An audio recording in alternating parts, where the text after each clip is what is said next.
Olá pessoal, graça e paz do Senhor Jesus seja com todos nós. Uma ótima quarta-feira para todos. Hoje é dia 18 de outubro de fevereiro, dá para você? 18 de outubro de 2023. Seja muito bem-vindo ao nosso Imersão Bíblica, devocional diário de estudo das Escrituras Sagradas. E nesta quarta-feira, 18 de outubro, nós vamos falar de Gênesis capítulo 47, e eu quero já ler aqui um texto, apesar de que esse texto aqui, ele vai resumir uma parte do capítulo. A gente vai ver depois que o capítulo é dividido em 3 assuntos. Mas eu separei esse texto aqui porque eu acho de fato ele muito lindo, e ele a maioria do assunto do capítulo 47 trata sobre ele, que é o versículo 25 e o 26. Então, Gênesis 47, 25 e 26, que diz assim: Eles disseram: Meu Senhor, tu salvastes a vida, visto que nos favorecestes, seremos escravos de Faraó. Assim, quanto à terra, José estabeleceu o seguinte decreto no Egito, que permanece até hoje: 1/5 da produção pertence ao Faraó. Somente as terras dos sacerdotes não se tornaram propriedade do Faraó. Como eu disse, a passagem ela contempla 3 assuntos distintos. O capítulo 47 contempla 3 assuntos. Quais são eles? O primeiro assunto está aqui no versículo 1 até o versículo 12, que fala então do estabelecimento de Israel no Egito. A gente começou a falar disso ontem. Aqui, o início do capítulo 47 trata do restante desse processo, que é encontrar ali o lugar aonde os hebreus podem viver. Lembrando que os hebreus e os egípcios, eles viviam em guerra já naquele momento, né? A gente está vendo aí as questões tão tristes, né? Entre palestinos e judeus, quanto isso tem trago dor, sofrimento a muitas pessoas, mas isso é muito antigo, tá? Já nessa época aqui, ainda que egípcios não são propriamente árabes, né? Mas aquela região ali sempre foi, de fato, um grande barril de pólvora. Mas o ponto aqui é dizer que os hebreus, eles eram rejeitados pelos egípcios por causa das suas práticas, que eram muito pecuárias. Os hebreus gostavam ali de cuidar de rebanhos, né? Eram todos ali pastoris, né? Cuidavam de rebanhos, e os egípcios tinham, talvez por uma questão religiosa, tinham um certo receio de conviver com eles. Então, mas aqui tem a ironia da história. Pelo fato de cuidarem das suas habilidades ali com rebanhos, Jacó e sua família ficam no melhor lugar da terra, na terra de Gósen, ali bem ao norte do Egito, né, perto do delta do rio Nilo. É ali que ficavam então, que ficou alojado, hospedado, né, onde os hebreus fizeram morada. E o próprio texto ali no versículo 11, deixa eu ler para vocês, diz assim: José instalou seu pai e seus irmãos e deu-lhe propriedade na melhor parte das terras do Egito. Então, a primeira coisa aqui é esse cuidado de Deus com o seu povo. E aí a gente até a primeira aplicação, né, gente? Deus cuida pessoalmente do seu povo. Aqui a gente vê isso, em outros lugares da Bíblia também a gente vê isso. Deus cuidando de detalhes, Deus cuidando, por exemplo, aqui nesse caso, por causa das suas habilidades, mas também por causa do cuidado de Deus, eles ficaram no melhor lugar da terra. Isso mostra o cuidado, e a gente tem que sempre se lembrar disso. Deus, ele está pessoalmente envolvido com o cuidado do seu povo. A história dos patriarcas nos lembra disso, a história da monarquia também, a própria história dos crentes, o quanto Deus é cuidadoso, às vezes em situações de grande crise. Aqui nesse período havia uma crise humanitária, e próximo assunto a gente vai tratar disso, mas havia uma crise humanitária absurda, ou seja, os hebreus e os egípcios estavam passando, na terra de Canaã, a terra do Egito, estava passando uma grande fome, e ainda assim Deus cuidando pessoalmente do seu povo. Então, esse cuidado de Deus é mostrado aqui nesse pequeno detalhe: o povo habitar no melhor lugar da terra. Eles poderiam ainda assim viveriam muito bem em lugares não tão confortáveis, mas por causa, né, do cuidado de Deus e das suas habilidades com rebanhos, eles vão ficar aqui então no chamado melhor lugar da terra, como o versículo 11 diz. Agora a gente tem que tomar um cuidado, eu vou falar mais disso um pouquinho à frente, para a gente não confundir o cuidado de Deus com os nossos caprichos, tá? Mas isso aí a gente vai falar no final. E outra coisa sempre que eu gosto de lembrar, gente, texto bíblico, especialmente nos livros que são narrativos, como é o caso de Gênesis, eles não foram escritos para a gente recriar as histórias. Então não sai falando aí que Deus vai te dar, né, morada na terra de Gósen, até porque hoje a terra de Gósen não é um lugar muito confortável para um cristão habitar, né? Ali existe perseguição do islamismo, então os cristãos ali não vivem de maneira muito confortável. Então não vamos recriar essa história aí, né, gente? Por favor, vamos ter cuidado ao ler a Bíblia, honestidade, não recriar cenários que de fato não existem. Agora, o que a gente pode aplicar desse texto é isso: o cuidado pessoal de Deus com o seu povo. Deus cuida do seu povo e isso é singular para mim e para você, dependente aí de como você está enfrentando a sua vida. É um momento bom, glória a Deus por isso, Deus está te dando esse momento muito bom, curta esse momento, mas saiba que é o cuidado de Deus que fez isso. E se você está vivendo um momento difícil, saiba que o Senhor, Ele está preparando para você e você pode orar por isso, Senhor, né, que essa situação seja revertida e daqui a pouco você vai ver esse cenário se transformando por causa do cuidado de Deus. O segundo assunto vai do versículo 13 até o versículo 26, que vai tratar da política de José, isso mesmo. O tema parece que muda um pouco, né? Porque você está falando do cuidado de Deus, agora vai falar da política de José, mas José, ele é um exemplo de líder que não explora o seu povo. José teve nas mãos ali a oportunidade de criar uma nação de escravos. Por quê? Se você ler o texto, você vai ver que eles deram primeiro a prata e o texto diz que José arrecadou toda a prata, ou seja, não havia mais moeda circulante que não estivesse nas mãos de José e do faraó, tanto no Egito como em Canaã também. Mas depois ele pega os animais como pagamento pela comida, já que ele tinha essa comida. A gente vai se lembrar lá dos sonhos de faraó, 7 anos de vacas gordas e 7 anos de vacas magras, espigas graúdas e espigas mirradas. E agora, José, então, eles já não têm mais nem rebanho, nem prata.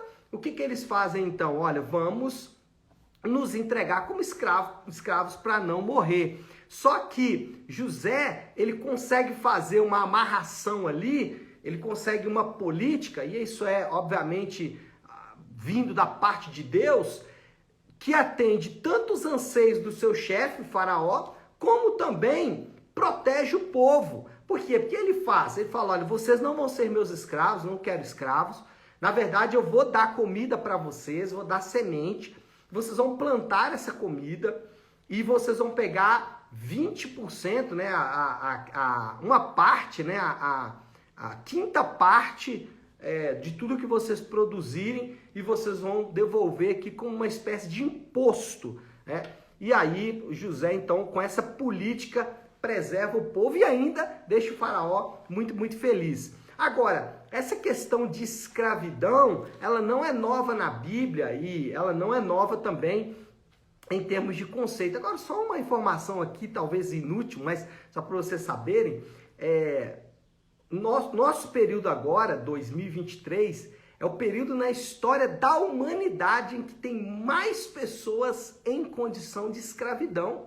É isso mesmo. A gente acha que é o período ali, né, das colonizações e tudo mais, no período, por exemplo, do Império Romano, mas não, é esse momento agora. A gente tem mais pessoas vivendo como escravos durante o período da humanidade. Mas enfim, não sei se é útil essa informação, mas de qualquer forma, fica aí a informação. Bom, voltando aqui ao assunto do escravo, essa questão de escravo na Bíblia não é nova.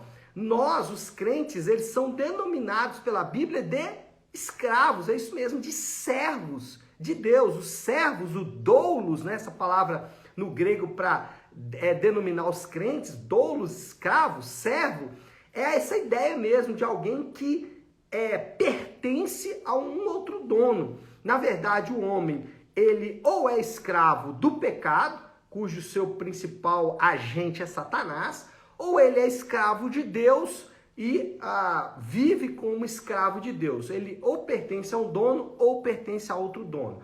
Como escravos de Deus, nós temos aqui duas aplicações. Quais são elas? Primeiro, como escravos de Deus, nossa vida não nos pertence.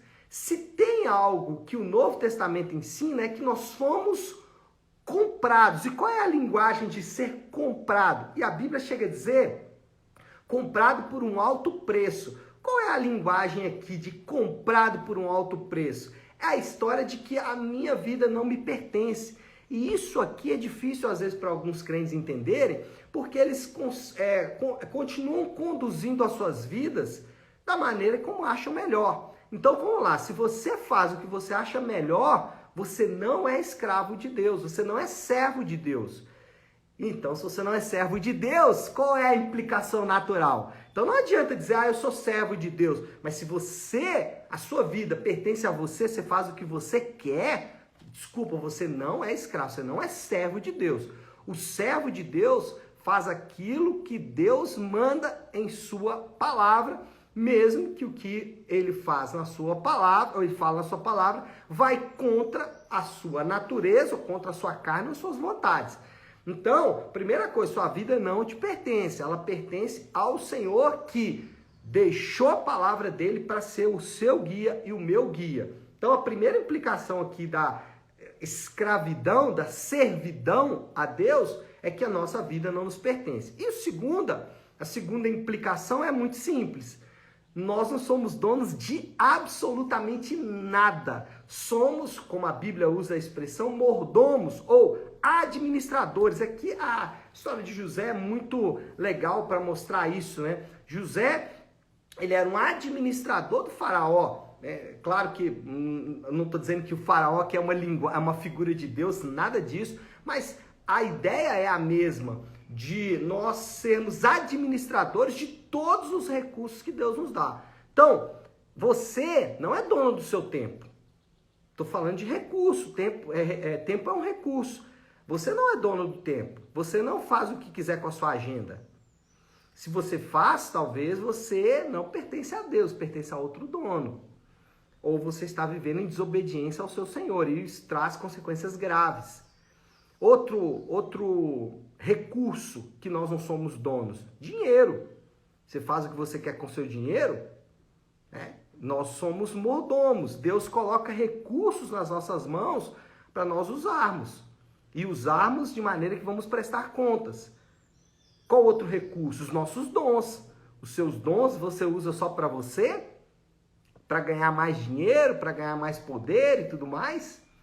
Então, a linguagem bíblica de servidão é muito séria. E a gente, às vezes, não se dá conta muito sobre isso.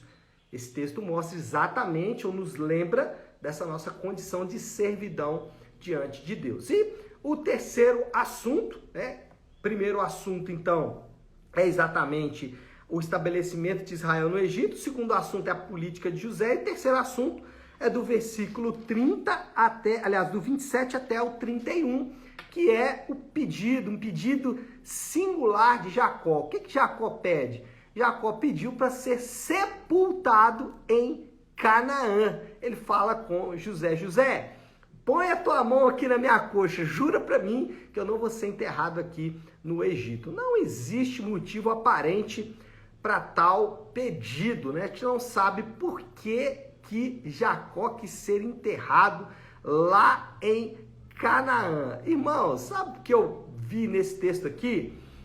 Primeiro, a gente tem que tomar muito cuidado para não transformar isso em teologia, né?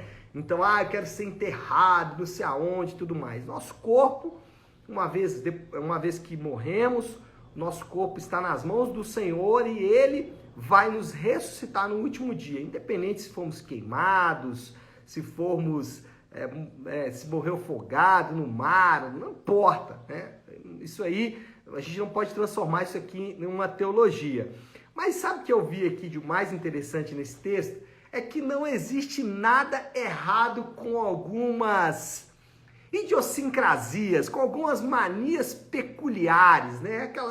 Aquelas coisas, aqueles caprichos assim que às vezes a gente tem, né? Qual o motivo de ser enterrado lá em Canaã, junto com os pais? Motivo nenhum, e não há problema nenhum nisso, tá? Ah, eu quero ser enterrado. Você acha errado ser enterrado no mesmo cemitério, não sei o que. Não há problema nenhum nisso, irmão. Isso é querer ficar criando problemas. Vai, seja enterrado aonde você quiser, isso não vai fazer a mínima diferença no final das contas. Eu estou dando exemplo de enterrar aqui, num assunto meio mórbido, mas pode ser outra coisa, né? Outra coisa, a gente é cheio aí de manias, de vontades, e não há problema nenhum nessas manias peculiares. Agora, não sofra por isso, tá? Talvez esse seja o grande ensinamento aí. Bom, moral da história, então, para a gente resumir, o cuidado de Deus com o seu povo é manifesto em situações aparentemente aleatórias. Situações aqui que não tem nada a ver uma coisa com a outra, né, gente? Aonde vai morar, a política, onde vai morrer, onde vai ser enterrado, coisas que parecem tão desconectadas, mas que vão mostrar aqui o cuidado de Deus, Deus cuidando de detalhes que são aparentemente aleatórios, que não têm qualquer conexão uns com os outros. E qual é o desafio do Léo aí nesta quarta-feira? Já falei bastante sobre cuidado de Deus. Agora, o desafio aqui é não confundir o cuidado de Deus com os nossos caprichos. E isso aqui talvez seja o grande desafio, né? De fato. Porque tem coisas que a gente cria na cabeça que são caprichos e a gente acha que Deus tem que atender e Deus vai atender, e a gente tenta criar ali situações ou desculpas, né? Boas desculpas para atender os nossos caprichos, né? Tem aquela história bem famosa aí do homem que falou com o pastor: ô pastor, é errado jogar na Mega Sena? O pastor, né, ministrou ali sobre você não ganhar ou não querer adquirir dinheiro fácil. Por que você quer esse dinheiro, né? Será que é só para atender uma idolatria do seu coração e tudo mais? O pastor ministrou ali o irmão, e aí o irmão no final falou: não, mas eu quero pegar esse dinheiro e ajudar os pobres, né? Ajudar as pessoas e tal. E eu não tô falando aqui, não tô citando aqui uma teologia do jogo não, viu, gente? É só para dizer que às vezes nós queremos dar desculpa para os nossos caprichos, para coisas que são apenas vontades e manias, não tem a ver com o cuidado de Deus. Agora, o Deus, ele cuida pessoalmente do seu povo. Tá certo? Vamos orar? Vamos fazer isso. Se você puder, pare aí um instante o que você está fazendo e vamos juntos buscar a Deus em oração, colocando diante do Senhor aí tudo isso que nós falamos. Querido Deus, Pai de graça e amor, Senhor, como é bom ver na Tua palavra o cuidado do Senhor em situações que aos nossos olhos não tem nada a ver, Pai, não fazem sentido. Mas ao olharmos, Senhor Deus, e ver quanto o Senhor foi cuidadoso com o seu povo em todo o tempo, nos dá conforto e segurança de saber que o Senhor cuida e é cuidadoso com o seu povo ainda hoje. Sabemos, Pai, que às vezes duvidamos disso, às vezes questionamos e não confiamos plenamente nessa verdade. Por isso pedimos que o Senhor nos ajude a confiar plenamente no cuidado do Senhor em todo o tempo. Assim oramos em nome de Jesus. Amém. Amém, meu povo? Bom, então é isso. Nós vamos ficando por aqui. Que Deus te abençoe. Uma excelente quarta-feira para todos. Fiquem com Deus.